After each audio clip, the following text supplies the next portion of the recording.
최근에 저는 자꾸만 뭔가를 잊어버리는 일이 많아지고 있습니다. 아직 나이도 어린데 왜 그러는지 잘 모르겠습니다. 빨래를 돌려놓는다고 빨래를 돌려놓고 잊어버리고 하루 후에 냄새가 콩콩 나는 빨래를 만든 적도 있고요. 전기세를 아낀다고 에어컨을 잘 틀지도 않고 있다가 에어컨을 틀고 나서 그대로 외출했다가 몇 시간 동안 아무도 없는 집에 에어컨만 팽팽 돌아갔던 적도 있었습니다. 저희 사모는 그러다가 내 얼굴도 까먹는 거 아니냐 할 정도로 참 제가 정신없는 삶을 살고 있는 것 같습니다.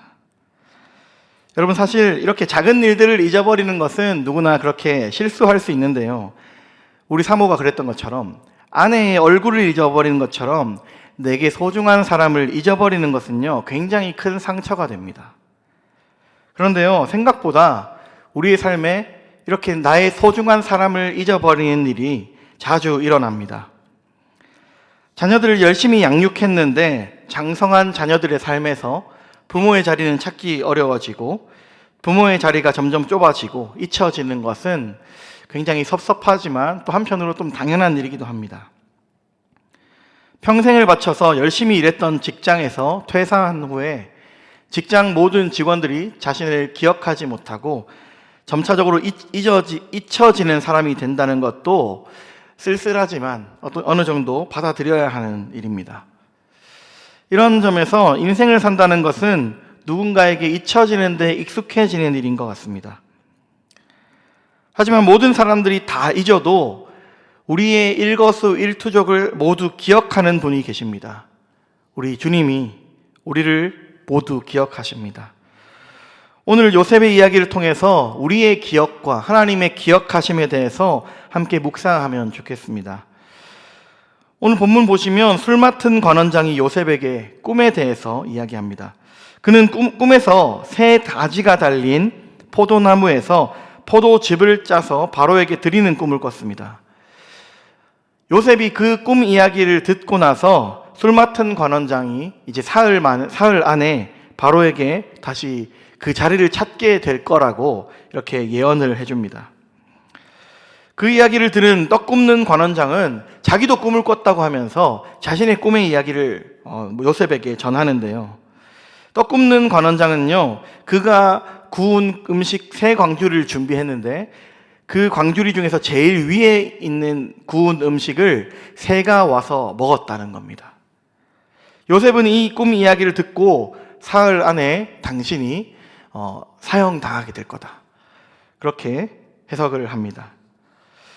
특별히 14절부터 15절 말씀을 보시면요, 요셉은 술 맡은 관원장에게 좋은 해석을 하고 나서 이렇게 이야기합니다.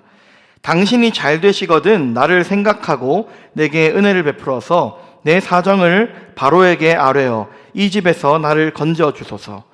나는 히브리 땅에서 끌려온 자요 여기서도 옥에 갇힐 일은 행하지 아니하였나이다. 요셉은요, 관원장에게 꿈을 해석해 주면서 당신이 풀려나게 되면 나를 좀 기억해 주십시오, 그렇게 부탁하는 겁니다. 억울하게 갇혔던 요셉은 자신의 결백함을 이 술 관원장을 통해서 어느 정도 해결하고 싶었던 것이죠. 또한 요셉은 술 맡은 관원장을 통해서 이 감옥에서 벗어날 수 있다면 어떻게 해서든 벗어나야겠다, 바로의 힘을 빌려서라도 내가 자유를 얻어야겠다라고 생각했습니다. 사랑하는 여러분, 우리는 누구나 사람들이 나를 기억해 주기를 원합니다. 직장 상사가 나의 수고를 기억해 주기를 바라고요, 가족들이 나의 헌신을 알아봐 주기를 바랍니다. 교회에서는 성도들이 내가 하는 섬김을 기억해 줬으면 하는 마음을 우리는 한켠에 가지고 있습니다. 내가 어려운 사람을 도와줬을 때 그가 그 도움을 기억하기를 기대하는 것이 우리의 아주 일반적인 마음입니다.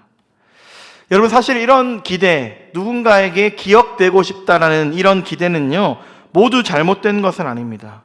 일반적으로 하나님께서 일하실 때에 사람을 통해서 일하시는 것이 당연하기 때문입니다. 하지만 사람의 손이 마치 하나님의 손처럼 느껴진다면 그것은 문제가 시작되었다고 볼 수 있습니다. 그 사람이 나를 기억해야만 내 인생이 풀릴 것 같고 그 사람이 나를 인정해야만 내 존재가 가치 있게 느껴질 때가 있다면 여러분, 그때는 뭔가 잘못된 것입니다. 그 사람이 나를 인정하지 않으면 내 가치마저도 사라지는 것처럼 느끼게 되는 것이죠. 독일의 신학자 디트리히 본회퍼는 나치 정권에 저항하다가 감옥에 갇혔습니다. 그런데 감옥에서 함께 지내던 사람들은 본회퍼를 보고 당신은 참 담대한 사람이다. 어떻게 이 감옥에서도 이렇게 꿋꿋하고 이렇게 담대하고 자신 있게 지내는가? 당신은 참 밝은 사람이고 당신은 참 자유로운 사람이다. 이렇게 본회퍼를 많이 칭찬해 줬다고 합니다. 그런데요, 본회퍼는 이 이야기를 듣고 혼란에 빠졌습니다. 왜냐하면 그가 생각하는 자기 자신의 내면에는요, 두려움과 외로움, 무력감으로 가득했기 때문입니다. 이러한 혼란 가운데에 본회퍼는 나는 누구인가라는 시를 썼습니다. 이 시는 계속해서 이 사람들은 나에게 담대하다고 말하고, 사람들은 나에게 긍정적이라고 얘기하고, 사람들은 나에게 참 자유로운 사람이라고 얘기하는데 사실 나는 그렇지 않다. 진짜 나는 누구인가? 계속해서 스스로 질문하면서 이 시의 내용이 전개됩니다. 계속해서 질문만 이어지다가 마지막 한 구절이 결정적으로 결론을 내리는데요. 마지막 이 시의 한 구절은요, 내가 누구이든 하나님은 나를 아십니다. 나는 하나님의 것입니다. 라고 이 시가 마무리됩니다.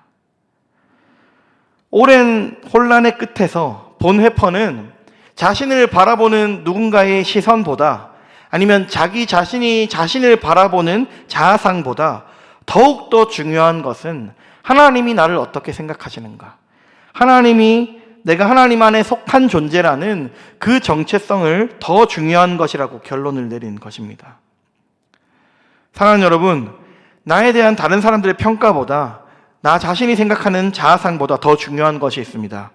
하나님이 나를 어떤 사람으로 여기냐라는 것입니다. 사람들의 인정이 나의 가치를 부여하지 않습니다. 사람들이 아무리 나를 칭찬하더라도 하나님이 나를 못난 사람으로 여긴다면 여러분, 우리는 못난 사람이고요. 많은 사람들이 나를 못났다고 얘기할지라도 하나님이 우리를 칭찬하신다면 우리는 칭찬받아 마땅한 존재라는 것이죠. 사람은 하나님께서 사용하시는 유용한 통로입니다. 하지만 그들은 우리의 구원자가 아닙니다. 오늘 본문에서 술 맡은 관원장이 요셉을 감옥에서 꺼내줄 수 있는 구원자처럼 보였지만 요셉의 인생을 붙들고 계신 분은 관원장이 아니라 하나님이었습니다.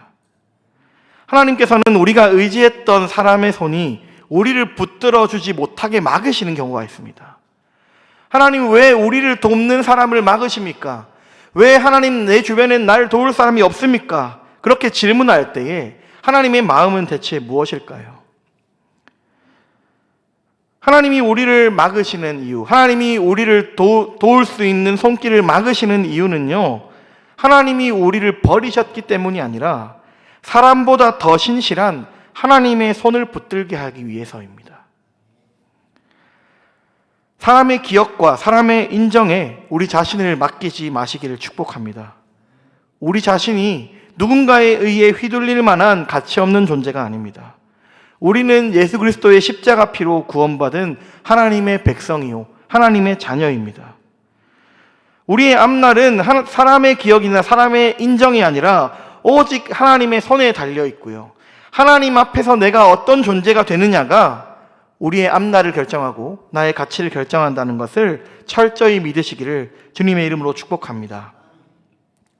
본문 20절부터 22절 말씀을 보시면요, 바로의 생일에 요셉의 해석이 그대로 이루어집니다.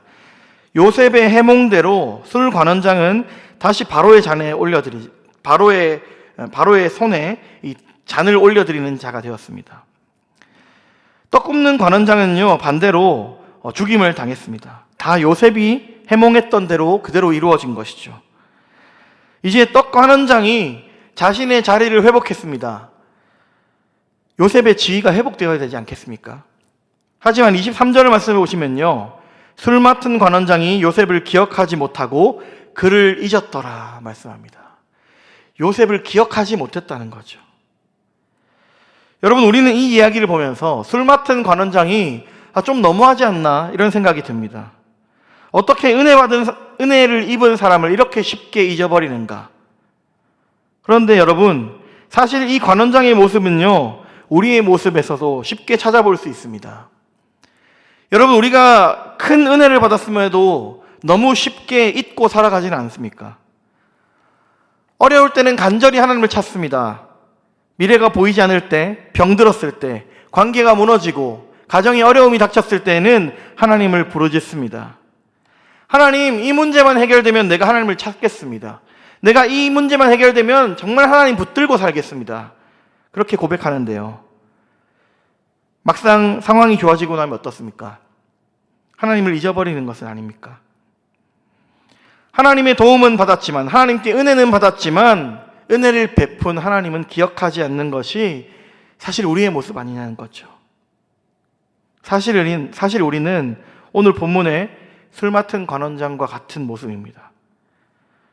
하나님께 용서받았지만 용서하신 하나님을 잊어버리고, 매일 필요한 것을 공급받고 은혜를 공급받지만 공급하시는 그 하나님을 잊어버리는 것이죠. 오늘 본문에 보시면 핵심 단어는요, 히브리어 자카르라는 단어입니다. 이 자카르라는 단어는요, 기억하다라는 의미를 갖고 있습니다. 마음에 둔다라는 뜻입니다. 그런데요, 이 자카르라는 단어를 사용할 때는요, 신실한 행동이 뒤따르는 것을 말합니다.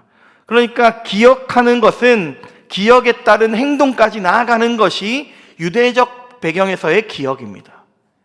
기억한다는 것은요, 내가 머리로만 기억하는 것이 아니라 머리로 기억하고 가슴에 은혜로 받아들이고 내가 그 은혜를 갚는 삶, 은혜에 반응하는 삶까지 나아가야 그것이 기억하는 겁니다.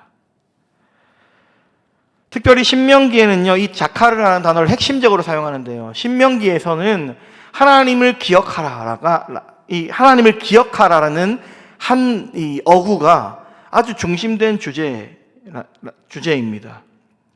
하나님을 기억해서 하나님을 머릿속에만 두지 말고 마음에 새기고 하나님을 위해서 살아라라는 것이 이 신명기의 주제라는 것이죠.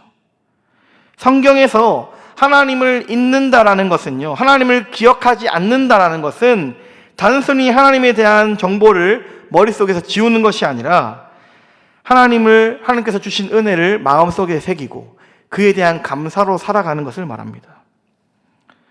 그런데 생각보다 많은 사람들이 하나님을 자카를 하지 못하고 살아갑니다.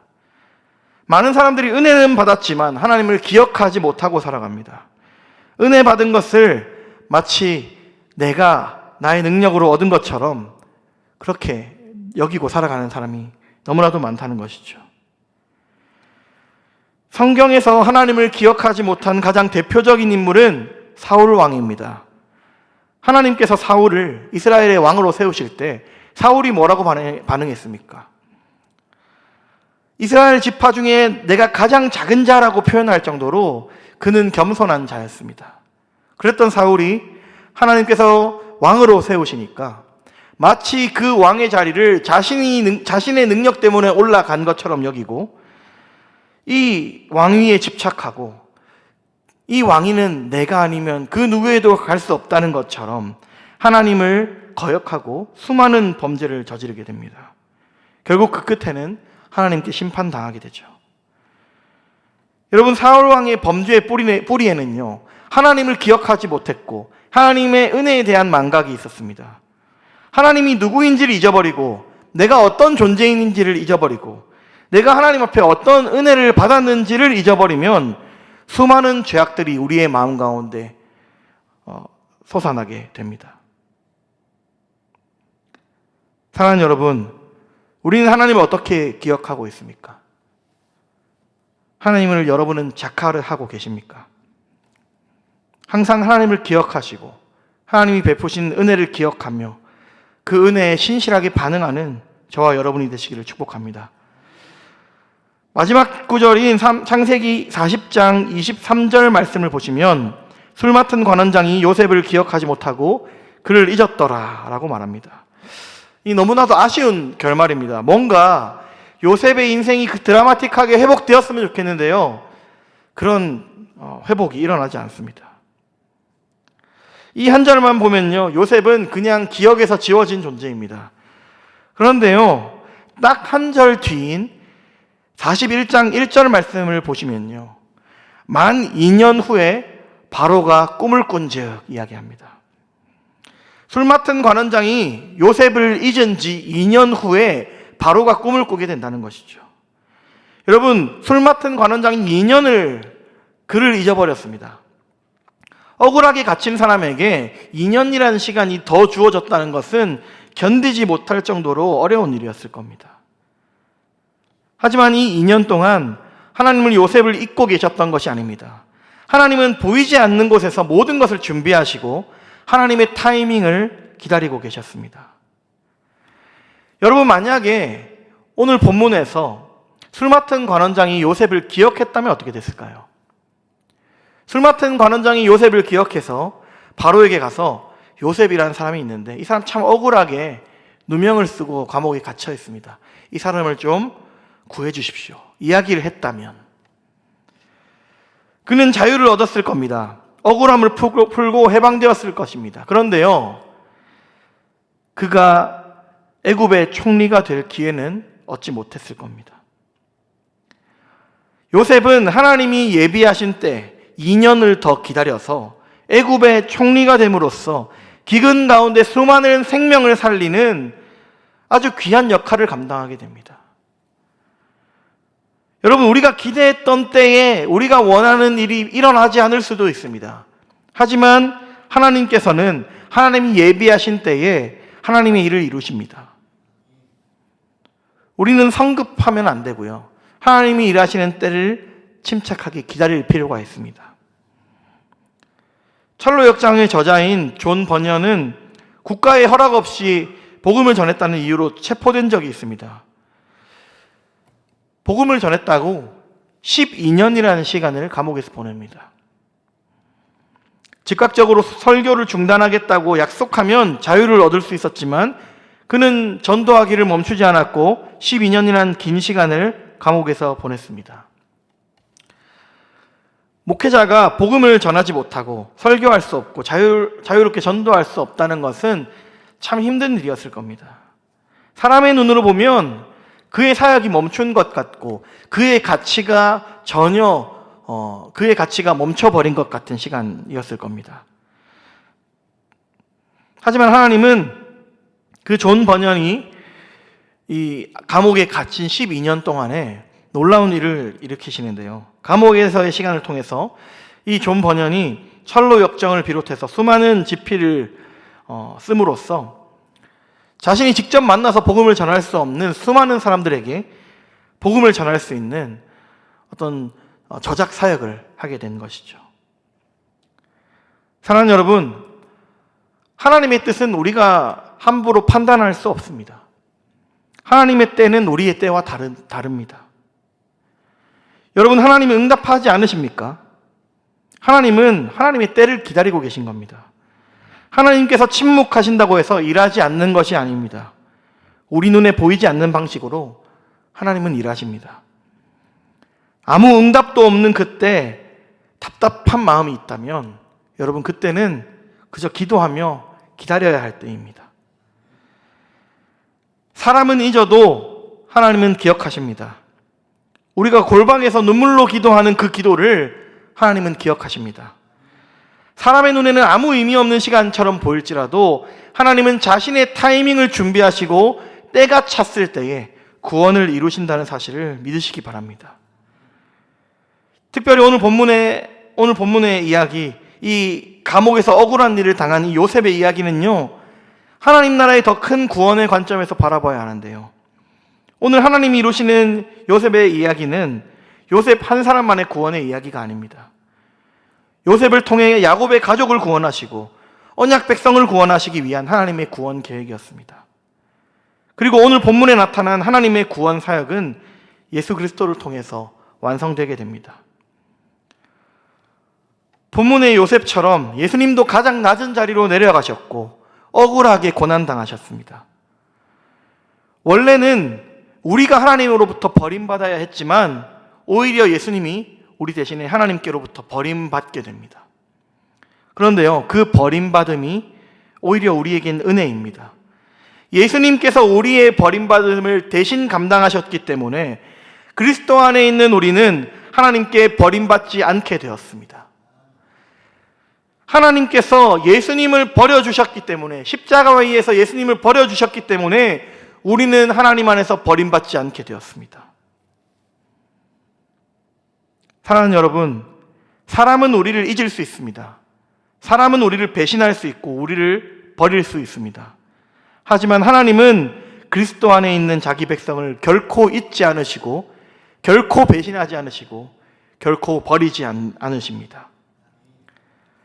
여러분, 왜 하나님이 우리와 같은 죄인을 기억하십니까? 우리의 버림을, 우리가 마땅히 담당해야 할 그 버림을 예수님께서 대신 받으셨기 때문입니다. 우리가 당해야 할 하나님의 잊혀짐을 예수님께서 당하셨기 때문입니다.